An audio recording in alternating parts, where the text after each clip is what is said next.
Friends welcome to my channel. আমি চাইনা আর আমার ছাদ বাগানে আপনাদেরকে সবাইকে স্বাগতম। তো দেখতেই পাচ্ছ একটা কাঁচি নিয়ে উপরে চলে এসেছি। এটা দিয়ে আমি লাউ ডগগুলো কেটে নিচ্ছি। মা অনেকদিন ধরে বলছিল যে লাউ ডগগুলো কাট, নয়তো গাছটা শুদ্ধ উপড়ে ফেলে দিচ্ছি। এত সুন্দর লাউ ডগ হয়েছে, আর বাজারে কিনতে গেলে এইটুকু ডগে 10 টাকা দাম। তোমরাই বলো এত সুন্দর লাউ ডগটা উপড়ে ফেলে দিতে মন যাবে? আর আমার তো ফেভারিট জিনিস লাউ ডগের চচ্চড়ি। নিজের হাতে গাছটা লাগিয়েছি তো তাই কাটতে ইচ্ছে করছিল না, কিন্তু কি উপায়, গাছটা অনেক পুরনো হয়ে যাওয়ায় বলেছে ডগগুলো নিবি নয়তো উপরে বাইরে ফেলে দিয়ে আসবো। তার সাথে সাথেই আমি কাইচি নিয়ে অমনি ডগগুলো কেটে কেটে নিয়ে চলে এসেছি। আর যারা আমার ভিডিও দেখো তারা অবশ্যই জানবে যে আমি গাছ লাগাতে কতটা ভালোবাসি, বিশেষ করে সবজি গাছ। সেই প্রতিটা সবজি গাছে এত বড় একটা হলো ফলন ধরে। আর এইদিকে দেখছো বুড়ো বেগুন গাছগুলো একটা করে ছোট ছোট বেগুন ধরেছে, আর এইদিকে আমার কুমড়ো গাছের ডগাগুলো হয়ে গেছে। এইগুলো কিন্তু একদিন কেটে পরে চচ্চড়ি করে খেয়ে নেবো, কি বলো?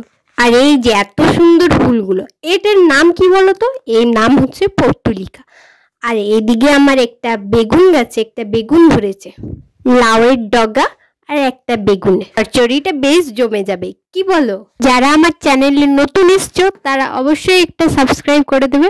আমার ভিডিও ভালো লাগলে অবশ্যই পাশে থাকবে। চলো টাটা, বাই বাই।